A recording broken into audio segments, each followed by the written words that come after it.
भारत विश्व का सबसे बड़ा लोकतांत्रिक देश है, तो लाजिमी है अभिव्यक्ति की स्वतंत्रता इसकी मूल पहचान होनी ही चाहिए। और जब अभिव्यक्ति की आज़ादी का जो सबसे बड़ा वाहक होते हैं वो होता है हमारा पत्रकारिता समाज। और जब पत्रकार राजद्रोही कहलाने लगे तो फिर सवाल उठना लाजिमी है कि यह कैसा लोकतंत्र, और लोकतंत्र की अगर हम महिमा गाथा गाते हैं तो फिर उस गाथा के बीच में इन सवालों का जवाब जरूर ढूंढते हैं कि पत्रकार राजद्रोही कैसे। हमारे साथ आज प्रेस कॉन्फ्रेंस होना है, लेकिन इस प्रेस कॉन्फ्रेंस से पहले हम समझते हैं, ये हमारे साथ हैं पंकज श्रीवास्तव जी, वरिष्ठ पत्रकार गोकुल बसंत जी, एवं एक साहित्यिक मिजाज के हमारे शिवशंकर प्रसाद जी। कैसे माने पंकज जी कि जो सामने अभी आ रहा है मृणाल पांडे जी, राजदीप सरदेसाई जी, इन सब तमाम लोगों का नाम, और जिस तरह से कानून की धाराएं लगाई जा रही हैं, किस रूप में देख रहे हैं और क्या मन में विचार आ रहे हैं? देखिए, ऐसा है कि मृणाल पांडे जी सरकार की प्रसार भारती की भी डायरेक्टर रही हैं और वह बहुत जिम्मेवार पत्रकार रही हैं। राजदीप सरदेसाई जी से एक गलती हुई है और उस गलती को उन्होंने स्वीकार भी किया है और उनके प्रबंधन ने उनको दंडित भी किया है। लेकिन भूल हो जाना कोई बड़ी बात नहीं है, किसी भी पेशे में भूलें होती हैं, लेकिन वह राजद्रोह नहीं हो सकता। और जब मृणाल पांडे, राजदीप सरदेसाई, परेश नाथ जैसे वरिष्ठ पत्रकार, शशि थरूर जैसे वरिष्ठ पत्रकारों और बुद्धिजीवियों के खिलाफ अगर इस प्रकार से कार्रवाइयाँ होती हैं तो सोचिए कि जिला स्तर पर, अनुमंडल स्तर पर, प्रखंड स्तर पर जो संवाददाता काम करता है उसके लिए ये बातें कितनी चुनौतीपूर्ण हो जाती हैं। और आज की तारीख में जबकि मीडिया, प्रिंट मीडिया हो या इलेक्ट्रॉनिक मीडिया, इसमें बड़े पूंजी घरानों का दखल है, तो वह कभी भी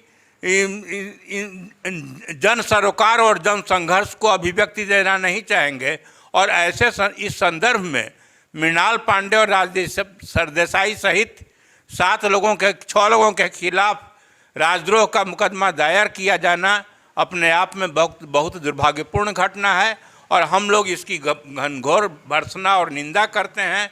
और हम चाहेंगे कि देश के हर कोने से इस घटना की निंदा की जानी चाहिए और ताकि लोकतंत्र हमारा सही पटरी पर आ जाए। लोकतंत्र को बचाना हर किसी की एक जवाबदेही है, तो जिम्मेवारी तय कैसे हो, कैसे हम तय करें कि आखिरकार जो सरकार की मंशा है या प्रशासन की मंशा है, सरकारी तंत्र की मंशा, क्या सामने निकल कर आए? लोकतंत्र तो तब मजबूत होगा जब हम लोक का सम्मान करेंगे। यह सम्मान कौन करेगा? सरकार को।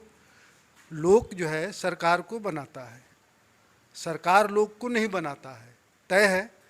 तो लोक का सम्मान तो सरकार को ही करना है, उसकी भावनाओं को समझना है, उसकी आवश्यकताओं को समझना है, उसके अनुसार उसके राय विचार करके कोई काम करना है। अगर आप उसके राय के बगैर लोक के विपरीत, लोक की भावनाओं के विपरीत कोई काम करते हैं तो लोक का ही अधिकार है कि वो आपका प्रतिकार करे। और इस प्रतिकार को आप अगर अपनी ताकत, जो सत्ता की ताकत होती है, उससे दमन करके अगर रोकना चाहते हैं तो ये लोकतंत्र विरोधी कदम है। दूसरी बात मैं ये कहूँगा कि जो दिल्ली में 6 वरिष्ठ पत्रकारों, जो नामचीन पत्रकार हैं, उन पर राज्यद्रोह का मामला दर्ज किया गया है, सिर्फ इसलिए, कोई दूसरे मामले में नहीं, इसलिए कि 26 जनवरी को जो किसान रैली के दौरान भगदड़ मची उसकी रिपोर्टिंग को लेकर के, कोई दूसरे मामले नहीं है, विशुद्ध रूप से पत्रकारिता से जुड़ा हुआ मामला है। तो मैं मानता हूँ कि सच की आवाज़ को दबाने की कोशिश है और ये 6 पत्रकारों के माध्यम से केवल 6 को नहीं बल्कि पूरे देश के प्रखंड से लेकर के राज्य स्तर और दिल्ली से लेकर राष्ट्रीय स्तर के पत्रकारों को एक मैसेज दिया जा रहा है कि जो भी इस सत्ता के खिलाफ सच को उजागर करने की कोशिश करेगा उसका हश्र यही होगा। इसलिए सत्ता जो चाहता है, सत्ता जैसी रिपोर्टिंग चाहता है, उसी तरह की रिपोर्टिंग करना है, उससे इतर नहीं जानना है न। देखिए, हम तो स्वतंत्र, निर्भीक और निष्पक्ष कहे भी जाते हैं और मानते भी हैं खुद को, तो लाजमी है कि निर्माण के लिए संघर्ष, यानी कि ज्ञान विकास समिति कि ज्ञान विज्ञान समिति पलामू के कार्यालय में बैठे हैं, तो सवाल तो बनेगा कि आखिरकार अभिव्यक्ति की आज़ादी पर आखिर हमला क्यों और कैसे इसका विरोध हो, ताकि सत्ता को ये समझ में आ जाए कि अब ऐसा नहीं है, लोकतंत्र हर रूप में हम खड़ा रखेंगे, जिंदा रखेंगे। निश्चित रूप से अभी जो हम लोग चर्चा कर रहे हैं कि आज देश के अभिव्यक्ति की स्वतंत्रता पर हमला होते जा रहा है, खास करके ये 7 जो वरिष्ठ पत्रकार हैं, जिसमें मृणाल पांडे जैसा नाम भी है, जो लगातार सत्ता के नज़दीक में रहकर प्रसार भारती के गतिविधि को जो है सो कवर करते रही हैं, और आज जो वो सत्ता में असहमति का गुंजाइश धीरे धीरे खत्म होते जा रहा है, तो निश्चित रूप से पत्रकारिता पर प्रश्न चिन्ह लगना शुरू हो जाएगा। तो सरकार ये चाहती है कि अभी जो कुछ भी हो वो हमारे मनमाती को, जबकि सच्चाई यह है कि पत्रकार अपनी पत्रकारिता ईमानदारी के दृष्टिकोण से सारे चीज़ों को रचना करते हैं।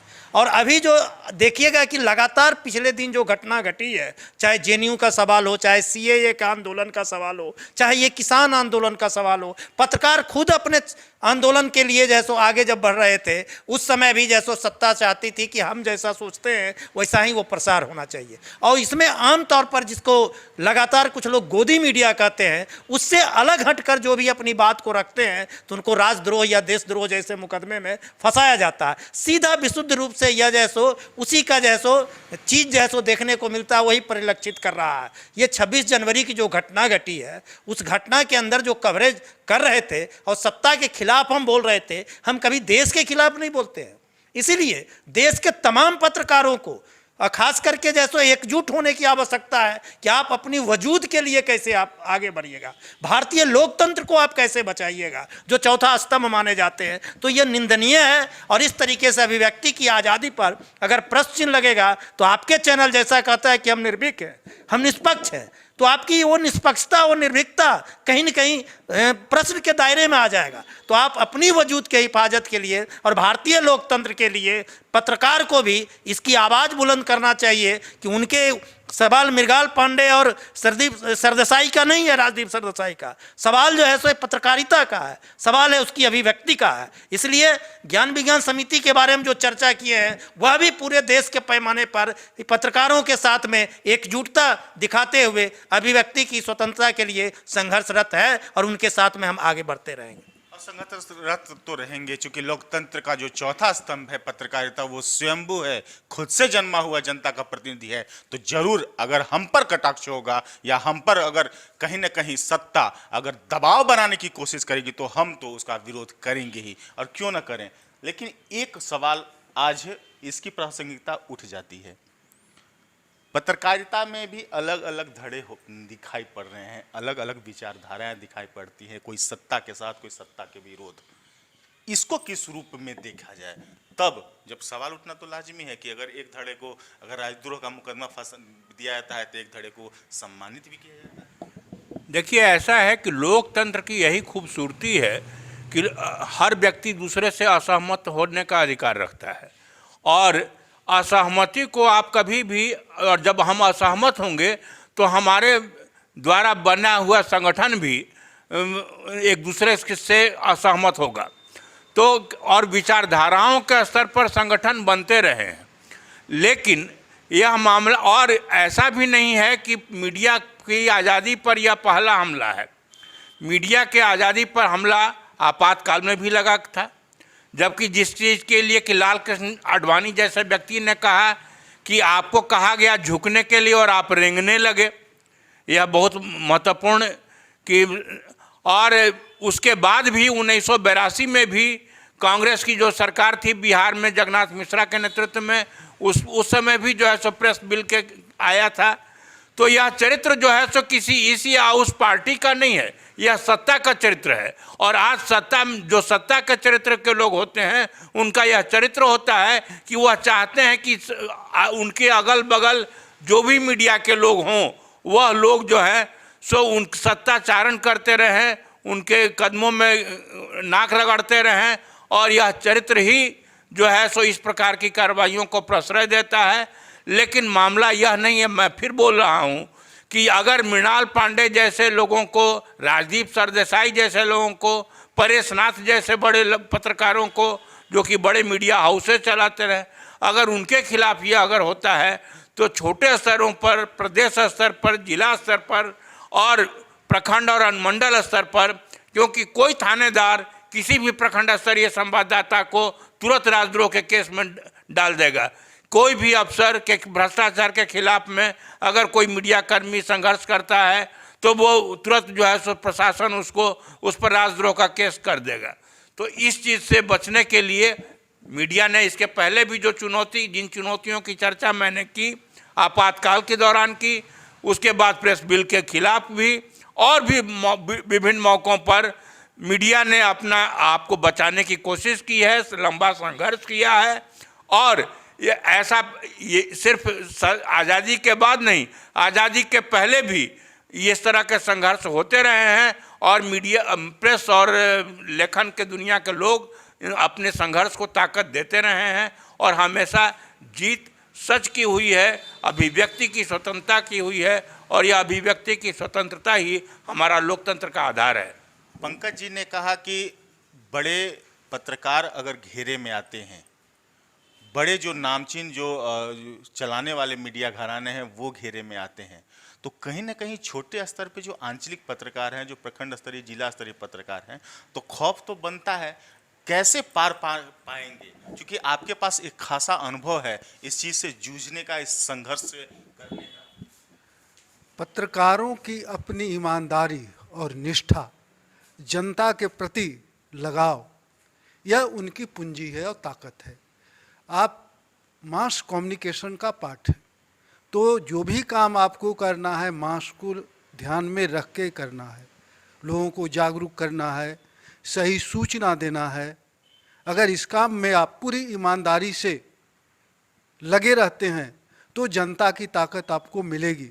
मैं अपना भी अनुभव बताता हूँ कि मैं जीवन भर अकेले चला हूँ और किसी के खिलाफ भी गलत होने पर मैंने लिखा है, लेकिन किसी की मजाल नहीं हुई कि मुझे आंख दिखा दे।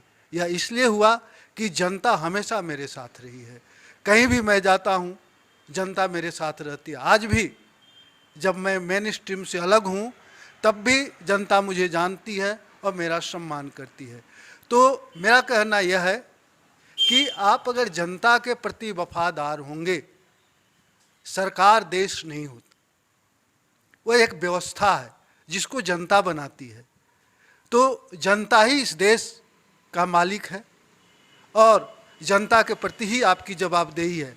मीडिया हो या सरकार हो या न्यायपालिका हो या कार्यपालिका हो, ये सबकी जिम्मेदारी किसकी है? जनता के प्रति। जनता के प्रति जवाबदेह हैं। जनता के लिए जो भी ईमानदारी और निष्ठा से काम करेगा, जनता उसके साथ खड़ी रहेगी, उसको कोई परेशानी नहीं होगी। परेशानी होगी ही नहीं अगर लड़ने का जज्बा हो। और पलामू तो संघर्ष की धरती है शिवशंकर जी, तो लाजिमी है। अब ये जो आवाज़ उठी है आज कि पत्रकारिता पर अगर हमला होता है, पत्रकारों को अगर राजद्रोही कहा जाता है, तो विरोध तो होगा। और ये विरोध की धरती रही है हमेशा से, आवाज़ बुलंद करने की। पलामू के बारे में जिक्र किए आप, तो मैं आपको एक प्रसंग सुनाना चाहता हूँ कि पलामू के बारे में कहा जाता है कि ये राजनीतिक रूप से बहुत सजग जिला है। जब भी कभी दिल्ली में 12 बजे रात में अगर कोई पॉलिटिकल पार्टी का निर्माण होता है तो सुबह में पलामू में उसकी बनी बनाई इकाई आपको मिल जाएगा और सारे लोग जानेंगे कि कौन लोग इस पार्टी में हैं। तो उसी तरीके से पत्रकारिता पर भी अगर हमला हुआ है तो पूरे देश के अंदर क्या चल रहा है मुझे मालूम नहीं, लेकिन पलामू के सजग और प्रबुद्ध पत्रकार ये आवाज़ उठाना शुरू कर दिए हैं। तो मैं कल से ही तमाम जो पत्रकारिता जगत के जो बड़े बड़े साहित्यकार हैं, पत्रकार हैं, जो बेहतर समाज के निर्माण करना चाहते हैं, उनमें ये बात जैसो हलचल जैसो हो रही है। और उसी का परिणाम है कि आज हम और आप मिलकर इस पर चर्चा कर रहे हैं। तो ये पलामू के खेत और खलियान से उठने वाली आवाज़ दिल्ली के सत्ता तक भी जाएगी और पत्रकारिता जगत में जो ईमानदारी से जनता के लिए काम कर रहे हैं, उनके लिए संघर्ष की यह धरती रही है और उनके साथ हम खड़ा होंगे। इसीलिए अभिव्यक्ति के आज़ादी के लिए और पत्रकारों के सजगता के लिए और उनके हिफाजत के लिए हम पलामू से भी उनके साथ में आवाज़ बुलंद करेंगे। यह पलामू की खूबसूरती है और इसको बनाए रखना चाहते हैं। हम तो इतना ही कह पाएंगे कि यदि खबरनवीस खबर बनाता है और उसके साथ न्याय होता है तो उसकी सबसे बड़ी देन, जो गोकुल जी ने कहा कि जनता के साथ आप रहते हैं तो जनता का समर्थन मिलता है। और खबर जनता के ऊपर निर्भर है कि हमारे खबर के साथ न्याय हो रहा है या नहीं, क्योंकि आपको पसंद करना है, आपको तय करना है, क्योंकि वही आपका भविष्य तय करता है। लेकिन इन सबसे इतर अगर पत्रकारिता पर हमला होता है तो हम चुप नहीं बैठेंगे, क्योंकि अगर सरकार निरंकुश होती है और सरकारी तंत्र अपने मनमाने ढंग से जनता के खिलाफ होती है तो लाजमी है पत्रकार खड़ा होगा, कलम चलेगी, कलम का जोर चलेगा चहुं ओर। सिर्फ और सिर्फ देखते रहिए कैपिटल न्यूज। तनु नागरी के साथ AP लकी, मेदिनी नगर।